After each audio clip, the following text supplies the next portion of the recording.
SoundCartel. Mindset, manifestation and building a board of advisors. They're three very different approaches, but all can play a role in success, according to our guests this week. We're joined by serial entrepreneur Hilton Misso, who will share his remarkable career journey from suburban law firm to major wins across law, real estate and childcare. Hilton will also draw on insights from his new book, How to Manifest Success, and explain the role mindset and intuition play in building a successful career. Then we're joined by LinkedIn strategist Karen Tisdell to hear how to use LinkedIn to build a formal or informal board of advisors as your business grows. Karen will share some crucial practical tips for finding the right experts, staying visible to them, and ensuring you have the right team in your corner to help navigate the changing business landscape. From SoundCartel, I'm Grace Jennings-Edquist, and this is Business Essentials.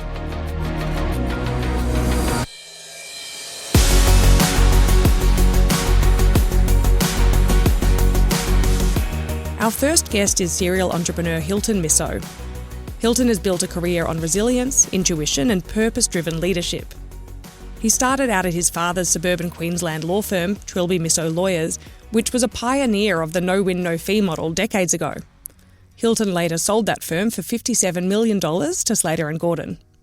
In this compelling conversation, Brisbane-based Hilton reflects on his remarkable journey and explains why he believes mindset and adversity can help manifest success. To get started, I asked Hilton what were some of the earliest challenges he faced. The earliest challenge, of course, was to become a lawyer, so that was certainly a challenge that I faced. And then what followed on that, after my becoming a lawyer, was the credit squeeze of 1974, when there was a complete collapse of the property market, because that led to work in the law office being dried up as well. The third was migraine headaches and general health. I've always been confronted with and had very serious issues, particularly with migraine headaches, that I would have 4 and 5 a week, every week. It would just torture me. So that really gave me a lot of character and strength to keep going through that. And that was a real resilience builder. Then to be a suburban lawyer, if you go back 50 years and 55 years ago, suburban lawyers were treated a little disrespectfully and considered to be second-grade lawyers. And when you're dealing with the city lawyers, there's a huge difference. So for me to have taken the firm from a one-man suburban crappy lawyer, if I may refer as such, as it was then considered, to actually outdo all the big city firms and to be bold enough to take retail space on the main street and be totally disruptive in the whole approach to law was fantastic. To have gone through that first 3 years where you were attacked at every quarter about who the devil we thought we were, sort of being so radically different, but then after 3 years became the shining example of what a law firm should be doing. And then for me particularly, to have had the academic shorts through secondary school, to have had all the low esteem problems and all the other beliefs I had about being an imposter, etc. I actually fought through that, and to have achieved the level of success I did, when I reflect, I think, oh, wow, was that really me? Absolutely. There's so much to be proud of there, and it's quite a remarkable story. I wonder, what is your proudest achievement to date? The proudest achievement to date would, I guess, becoming a lawyer. The fact that I took 3 attempts to get through grade 12 was absolutely evidence of my conviction to become it, notwithstanding all the critiques and so on. But I did it. I took a suburban practice to an epic level where we actually sold it for $57 million in 2010. It was absolutely unheard of. So that is still considered today by most of the profession, if not all of the professions. How did a suburban law firm rise so quickly and able to achieve such a high price?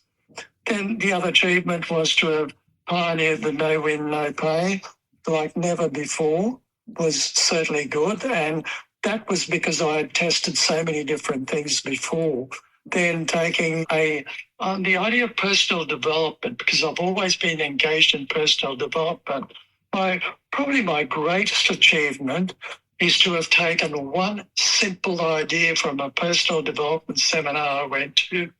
Within 24 hours, I was asked to look at what's directly under my feet, under my nose, that I've not taken notice of, because of the human nature to look to the horizon and not look under your feet. Now, that little exercise was challenged to me to be done within 24 hours in a specific way. I did that, and it led me into childcare. And childcare, over the period of my time in childcare, I manifested through that little exercise, and that exercise only, a business with its realty holdings in childcare only over $100 million. And that is absolute fact. And of course, all of the other stuff that I've been able to do through the journey, I've tried many different things, and truly the good Lord's blessed me with success. But it's not because of my applying all the clinical, sterile sciences about business and its success, and you need to do these 10 things.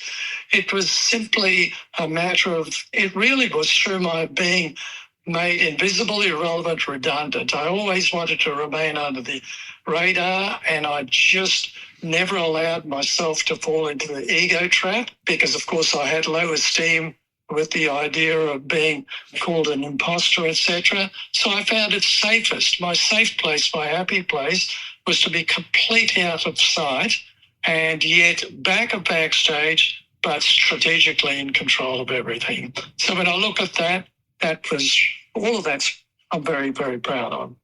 Absolutely. It's fascinating stuff. I do note that reinvention seems to be a theme in your life. Can I ask, how do you know when it's time to sort of pivot or evolve or try something new? Well, I guess that's a case of learning to build your intuition. So again, it gets to that spiritual science. So when you dig deep within yourself and you understand that life is about energy and you're working with energy, and if you follow the quantum sciences of energy, then building your intuitive skill is absolutely key to life. Your intuitive skill, your instinct. So learning to pivot, I've pivoted many times through my life. I was playing rock and roll music as a teenager. I tried twice to grade 12, failed. The third time meant I had to give away music, my absolute passion in life. It was the Kairos moment when I gave up music completely to pursue my study to get through grade 12 to do university. That was a pivot. My shifting into childcare was a pivot. Then doing the shifting from speculative real estate to rent roll. Again, it was all that intuitive sense where you built that street smart. I often refer to the University of Hard Knocks, and that I've got a doctorate in the University of Hard Knocks, in the sense that you develop your street smarts, second to none. Your intuitive call is something you apply every moment of the day, because every moment of the day you got to make a choice whether you do this or you do that. Do I rub my teeth first, or do I wash my face first? All of those decisions are intuitive calls, and you apply yourself according to what your dominant intention is, what your vision is for self. All of that will drive you, a la your values. So certainly it's that building that capability and practicing that capability, researching it, etc. I want to talk about your book. It's titled How to Manifest Success. What does manifesting mean to you, beyond perhaps what some people might think is a buzzword? So manifest, without doubt, is the ability to make thoughts a reality. Now, there's no science to prove that it works or not works, although the neurosciences are now proving that it does work, that there is something real about it. It's not mystical magic, and I often refer to its capability as making the seemingly impossible possible. It's through the spiritual areas of mindfulness, mindset, and mind power. Mindfulness is about your awareness. Mindset is about your intentions and beliefs and attitudes. And mind power is learning the art and skills of applying your power within, your thinking power, to be able to use tools to be able to manifest the reality you seek through your thoughts. And in the book, I refer to the 5 pathways, and I titled it the Misso system, which educates you on the 5 pathways. And briefly, they relate to things like visualizations, affirmations, intentions, beliefs, and the actual doing of those things. Now, those people will say, oh, but I've already tried that and it doesn't work. But it does work. It's a matter of what your commitment is and what you do to it. So manifest is making the seemingly impossible possible, but the fundamental thing is you've got to have a belief. Yeah. What do you think is the biggest misconception people have about manifesting success? That you can do it without having a belief in it. If you don't believe it, it's not going to work. Now, I talk about belief as being the number one key element to everything in life. So it's your faith or it's your belief. But you must believe in yourself.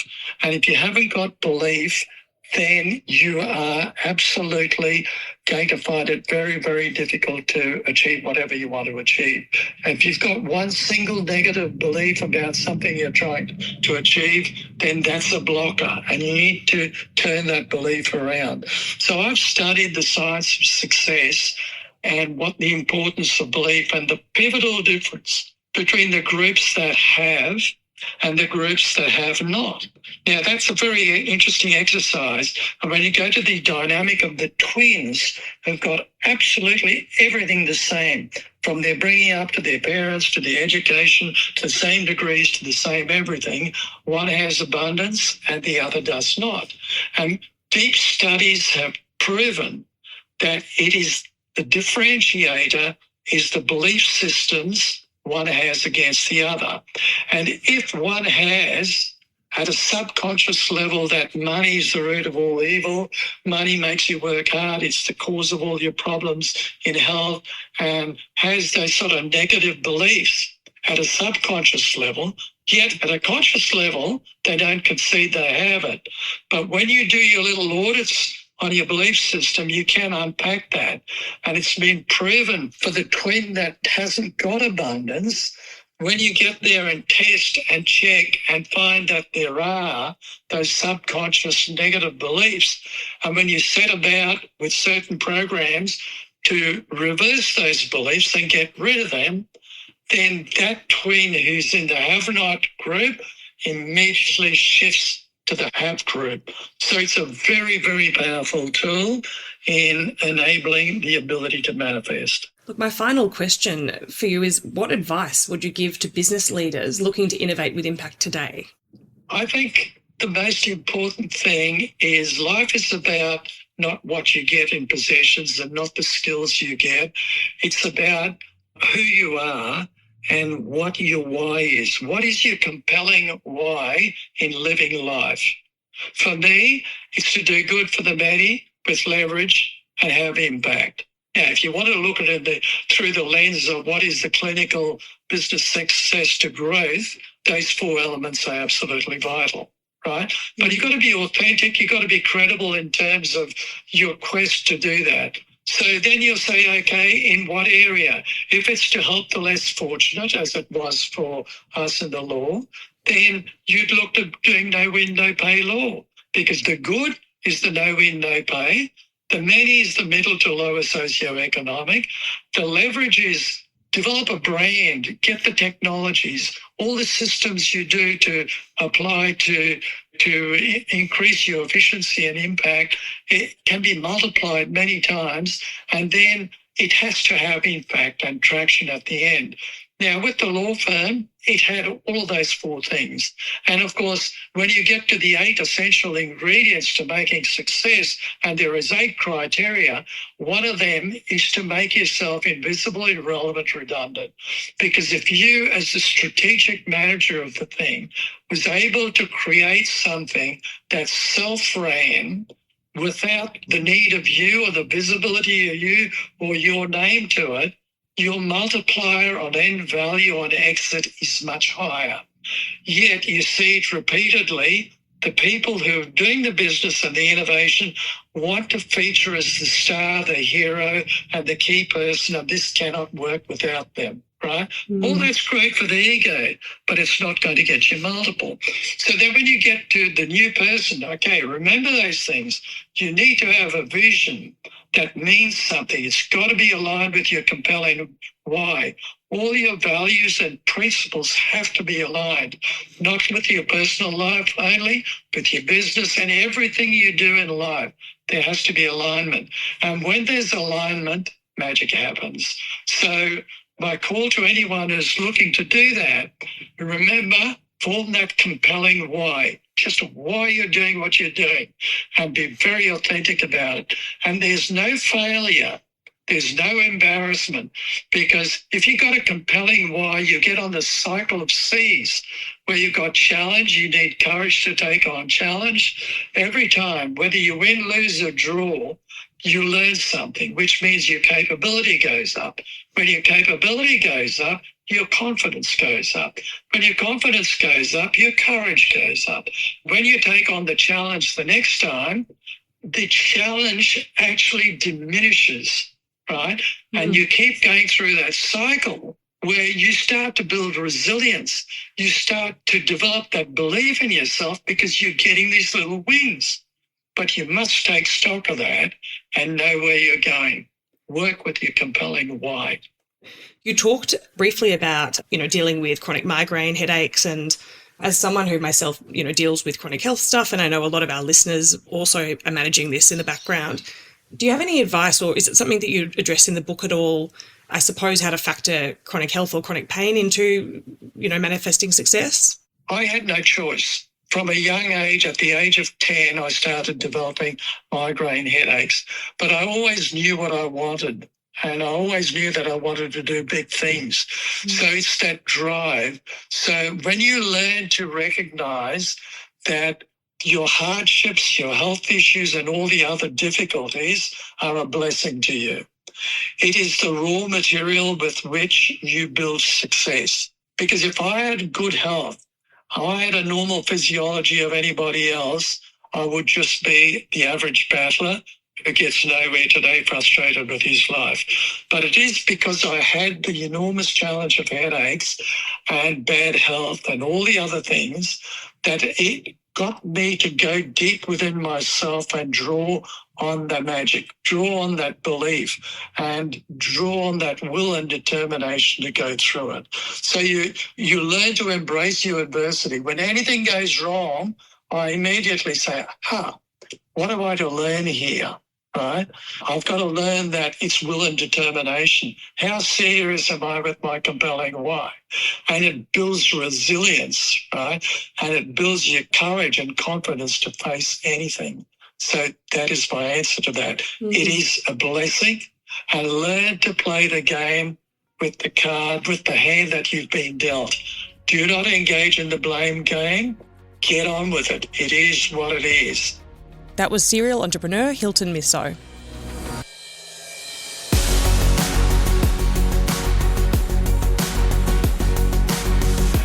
Now to finding trusted business advisors using LinkedIn. As the pace of change accelerates, no leader can navigate the future alone, which is why LinkedIn trainer Karen Tisdale believes every executive should consider building a trusted board of advisors. She also says online networking platform LinkedIn can be the place to find the right advisory board members. Sydney-based Karen has a few simple, actionable steps to share, including how to identify gaps in your expertise, find the right people, and nurture meaningful advisory relationships. To kick things off, Karen tells me why a business leader needs a circle of smart advisors around them. I do not believe that success happens in isolation. And we know that the pace of change is just so fast these days. It's so fast, even the expression pace of change has become a cliche because everything is just moving so quickly. We know that the future can't be predicted as we had been brought up believing. We know that having a 5 and a 10-year business plan needs to have the flexibility to take in unforeseen circumstances and changes, and we don't know what's going to happen with AI, and we don't know what's going to happen with our workforces, and will we have too much talent, not enough talent? Will we have too many clients? Will we, all these sorts of things. And so I do believe that by having lots of very clever people around us, we can not insulate ourselves from change, but we can adjust, we can adapt. We'll hear ideas from other people that will help us to go, oh my gosh, that's where my next move is. Or, oh my gosh, that's where my next move is not. And I know that on LinkedIn, you don't have to wait for happenstance to hope to find the right people. Too many people think of that search bar on LinkedIn in the top left-hand corner as a place to search for names, and they don't realize that actually you can put a keyword in there and you can then search by location. You can search by your second network, so people who know somebody that you know. Your first network are people you know. Second network, people in common, so high trust. You have lots of friends in common, but you don't know each other. Third network, you don't know anybody in common. You can search by industry. You can search by who's currently hiring. You can even search right at the very bottom if you click on all filters once you've put a keyword in that search bar, the very bottom, you can even search by job title. So you don't have to hope to find the right people. You can proactively go, where are the gaps in my knowledge? What's around the corner? What are my strengths? What are my less strong strengths? So for me, that's around finances and accounting and, to be honest, systems and processes and things like that, like all that sort of governance, legal stuff. If it wasn't for my husband, I'd never insure anything because I'd just never get through the paperwork. And so I love that on LinkedIn, I can proactively search for people so that when I'm stuck, I can just pick up the phone because I've built those relationships on LinkedIn and say, can you help me with this? That's fabulous. So just to go back to kind of the very basics for people who haven't really thought about board of advisors in terms of in its relation to LinkedIn, we're talking about people who are looking to build kind of an advisory board, so a group of, I suppose, external experts to provide strategic guidance and expertise. And we're talking about using LinkedIn to sort of find those people and fill those gaps. Yes, and I'm talking about it informally, but actually you could use it formally or informally. So we can't navigate the future alone. The more eyeballs you have, the more people giving thought to your business. So you could formalize that. You could have a formal board of advisors, or you could simply build an informal board of advisors on who is it you need? Who do you go to when you're stuck? Who's going to be that sounding board? Who's going to be the person who'll argue with you, who'll agitate, who will be able to see that around the corner? Who's got strengths in areas that you're not? And I love that on LinkedIn, you can proactively search for people. You can find these people. Look, you've spoken a little bit to some of the practical tips of searching and so on, but in case there's others to add, where should business leaders get started in using LinkedIn to build a board of advisors? We need to have a profile first that would make people want to connect with us. We need to show that we know our stuff and we have knowledge to give, because there's always value if you're planning on having an informal or an unpaid board in sort of, how can we help each other? So can I help you? Can you help me? So we need to show that we can add value. We need to be clear on where we're strong and where we're not strong. What is it we need? And to do that, we need to be looking to the future. So, and I'm not talking about future trends, I'm talking about our future selves. So where do we see ourselves going? What's our big vision for ourselves and our business? And where are those gaps in your future self? And proactively finding those people on LinkedIn, reaching out, building relationships with them, but also ensuring that you stay visible to them, because nobody likes somebody who just takes. So once you've connected to somebody, on the top right-hand corner of their profile, underneath their banner, top right-hand corner, if you've already connected to them, there's a little bell there. If you click on that bell, you can ring their bell if you like, so that you've got two bells appearing there. When you do that, that means that every time that person creates content, you'll receive a notification. So I'm advocating for following people, or connecting with people actually, not following, connecting with people, ringing their bell and using your notifications page as your home page to see who, as your formal or informal board of advisors, who's creating content. And you might want to actually ring their bell and see what they're creating content about for a while, see what conversations they're contributing to before you reach out and say, I'd like you to be my advisor.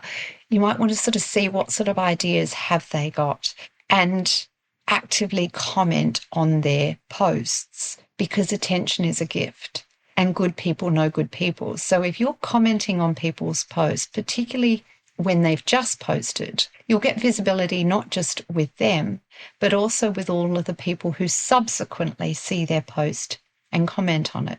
So it's a great way of getting known in your industry as the thought leader in your space. Just realising that I think some listeners might not know about the kind of ringing someone's bell function. Just to clarify, if you ring someone's bell, you're essentially subscribing to their feed, right? So do they know that you rung their bell, or is this kind of, maybe just explain a little bit more about that for those like me who are not as familiar?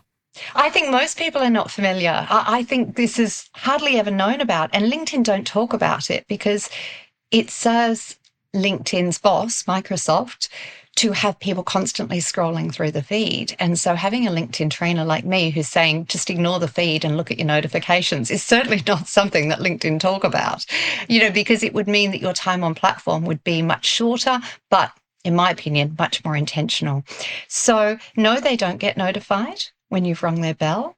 And a lot of people, I've heard people sort of paraphrase me and say, oh, so it's like I'm subscribing to their content.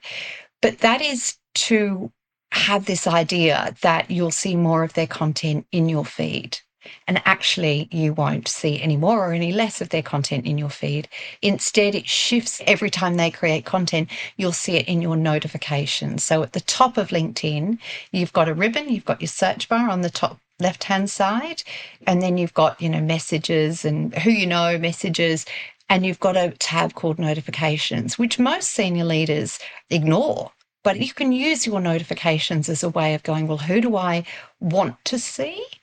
And if there are people in your notifications that you don't want to see, you click on those three dots called ellipses, and you get a drop-down menu, and you just say, I don't want to see this. Don't show me any more of this person. So you can train that section of LinkedIn, that notifications page, so it becomes very targeted and very intentional with what you want to see, not what LinkedIn want you to see.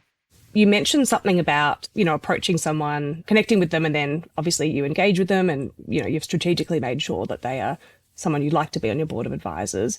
How are you kind of then making that approach? So are you is this building a relationship over time and then eventually putting the question to them? Would you like to be my formal or informal, on my advisory board? Or I'll just let you speak to that.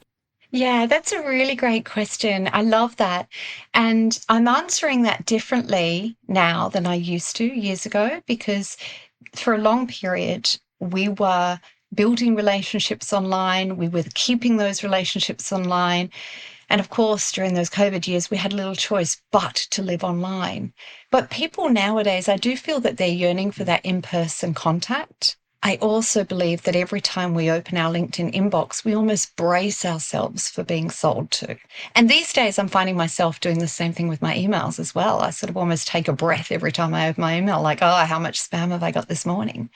And so I don't see LinkedIn as the end point. I see it as the starting point. This is a place to find people. And by using the notifications page, it's a place to stay memorable with people and get to know more about people. And you stay memorable by commenting on their posts. But it's just the starting point. You want to try and take these people offline by commenting on their posts a few times and then saying, look, we've obviously got interests in common. I see we know a few people in common. It would be really great to catch up for a coffee. I'm going to be in your city, or, I like to catch up with people I haven't met on LinkedIn. No mention of that board of advisors yet, because you don't want people to go, oh my gosh, that would be amazing. How much are you going to pay me to be on your board of advisors? You want to take it offline to a coffee and then just have a 30-minute coffee and then catch up. And even if they want to talk for an hour, cut them short. Always leave your audience hungry. I was taught in sales years ago. So cut it short, make it just 30 minutes, and then have another lunch date with them. You want to screen them as carefully as you would your most highest value employee. You want to make sure they're exactly the right person. LinkedIn's your starting point, not your end game. What are 1 to 3 sort of key things that you'd say you should avoid when you're building a board of advisors using LinkedIn? I think you should avoid making hasty decisions when you're building a board of advisors. I think it's really important to make sure that you're finding the best person. And because in real life, as in outside of LinkedIn, it can be quite hard to meet the right people. So sometimes, you just don't know who you don't know. And you think, well, this is all the people there is to meet, and this is all the people there are in the world. And you need to be exposed to more people. And on LinkedIn, you can meet lots of people. So don't make a hasty decision. Go into it with thought and having lots of different people who are all in the same sort of space so that you can really compare and contrast who's going to be the right person. Not everybody creates content, so it can be hard to look at content and try and sort of screen out who's the right person from that. So looking at who do you know in common, LinkedIn always tells you who you know in common. So that enables you to do some background research on people as well, which can be very helpful.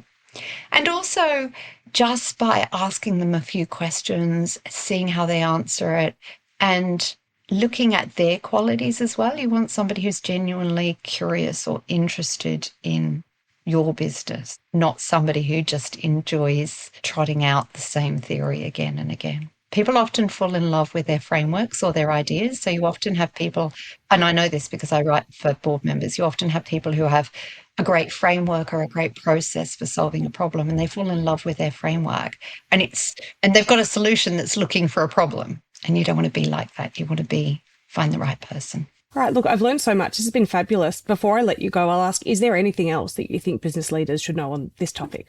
I think we've covered a lot around being careful with your intention and your attention on LinkedIn. But I'd really sort of urge people to think of LinkedIn as having 3 pillars, like a 3-legged stool. You need your profile, you need the right people. It's not quite a stool, is it? Because you don't necessarily need to create content to be posting, but you do need to be commenting on other people's content. So 3 pillars. So profile, people, posting. And I think if we can think in those 3 different buckets, we'll be very careful to balance where we put our attention as opposed to just put it all in thinking we need to create content or we need to just be commenting on content. This is not about scrolling through the feed. It's about having a profile that builds trust, and it's about knowing the right people who can help you to navigate an uncertain future. That was Karen Tisdale, LinkedIn trainer and Australia's leading LinkedIn profile writer.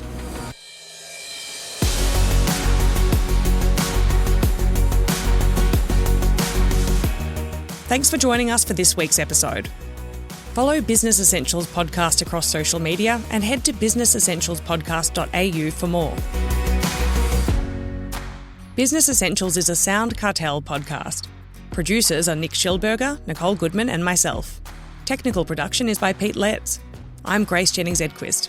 Thanks for listening. We'll bring you more Business Essentials next week. SoundCartel.